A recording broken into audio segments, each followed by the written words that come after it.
GBA ಶುರುವಾಗ್ತಾ ಇದ್ದಂತೆ ಅಖಾಡಕ್ಕೆ ಇಳಿದಿದ್ದಾರೆ ಆಯುಕ್ತರು. ಇಂದಿರಾ ಕ್ಯಾಂಟೀನ್ಗೆ ಭೇಟಿ ನೀಡಿ ಆಹಾರ ಪರಿಶೀಲನೆಯನ್ನ ನಡೆಸಿದ್ದಾರೆ. ಇನ್ನು ಜಿಬಿಎ ಶುರುವಾಗ್ತಾ ಇದ್ದಂತೆ ಆಯುಕ್ತರು ಅಖಾಡಕ್ಕೆ ಇಳಿದಿದ್ದಾರೆ. ಇಂದಿರಾ ಕ್ಯಾಂಟೀನ್ಗೆ ಭೇಟಿ ನೀಡಿ ಆಹಾರವನ್ನ ಪರಿಶೀಲನೆ ಮಾಡಿದ್ದಾರೆ. ಜಿಬಿಎ ಬರ್ತಾ ಇದ್ದಂತೆ ಆಯುಕ್ತರು ಅಖಾಡಕ್ಕೆ ಇಳಿದಿದ್ದಾರೆ. ಇಂದಿರಾ ಕ್ಯಾಂಟೀನ್ ಆಹಾರದಲ್ಲಿ ಪೌಷ್ಟಿಕಾಂಶ ಕೊರತೆ ಅಂತ ರಿಪೋರ್ಟ್ ಬಂದಿದೆ. ಕ್ಯಾಂಟೀನ್ ಆಹಾರದಲ್ಲಿ ಪೌಷ್ಟಿಕಾಂಶ ಕೊರತೆಯ ಬಗ್ಗೆ ಈಗಾಗಲೇ ವರದಿಯಾಗಿದೆ. ಸಾಂಬಾರ್ನಲ್ಲಿ ತರಕಾರಿಗಳೇ ಇಲ್ಲ, ಚಟ್ನಿಯೂ ಕೂಡ ಕಳಪೆಯಾಗಿದೆ.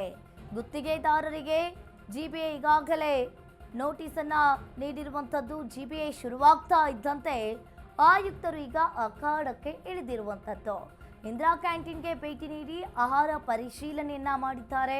ಇನ್ನು ಕ್ಯಾಂಟೀನ್ ಆಹಾರದಲ್ಲಿ ಪೌಷ್ಟಿಕಾಂಶ ಆಹಾರದ ಕೊರತೆ ಇದೆ. HMT ವಾರ್ಡ್ನ ಇಂದಿರಾ ಕ್ಯಾಂಟೀನ್ನಲ್ಲಿ ಆಹಾರ ಕಳಪೆಯ ರಿಪೋರ್ಟ್ ಕೂಡ ಬಂದಿರುವಂಥದ್ದು. ಸಾಂಬಾರ್ನಲ್ಲಿ ತರಕಾರಿಗಳೇ ಇಲ್ಲ, ಚಟ್ನಿಯೂ ಇಲ್ಲ.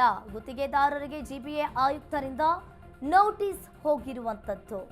ಒಂದು ರೀತಿಯಾಗಿ ಈ ಜಿಬಿಎ ಬರ್ತಾ ಇದ್ದಂಗೆ ಈಗಾಗಲೇ ಆಯುಕ್ತರು ಕೂಡ ಅಖಾಡಕ್ಕೆ ಇಳಿದುಕೊಂಡಿದ್ದು, ಪಶ್ಚಿಮ ವಿಭಾಗದ ನಗರ ಪಾಲಿಕೆ ಆಯುಕ್ತರಿಂದ ಇಂದಿರಾ ಕ್ಯಾಂಟೀನ್ಗೆ ಶೋಕಾಸ್ ನೋಟಿಸ್ ಅನ್ನ ಕೊಡಲಾಗಿದೆ.